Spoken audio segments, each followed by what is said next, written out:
Hello guys, so andito ulit tayo sa property and today bubuno tayo ng isang bawang dahil sa nabanggit ko sa isang video ko na nakakita tayo ng isang possible customer na bibilin lahat ng tanim natin na bawang. So yung isang matandang hapon doon sa trabaho ko, again, malimit ko siya makakwentuhan and nabanggit ko na may mga tanim akong bawang.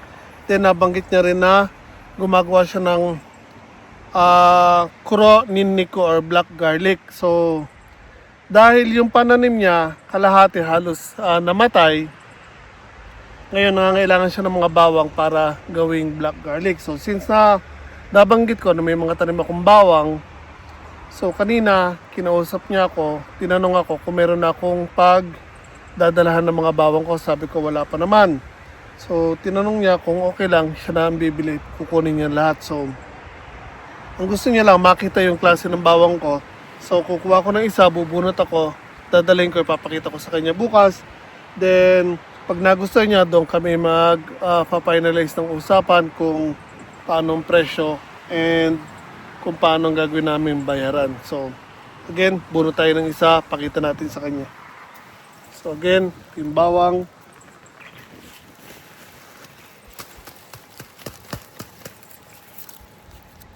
So again guys, ito po yung klase ng bawang ko. Kung makikita nyo, lalaki. Yun, ang ganda ng bawang. Pakalaki guys. So, again, hindi lahat yan ay ganito tsak. So marami dyan maliliit din.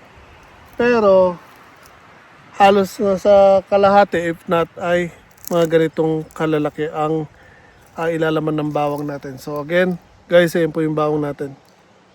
So, lalagay ko lang to sa truck ko para hindi ko makalimutan.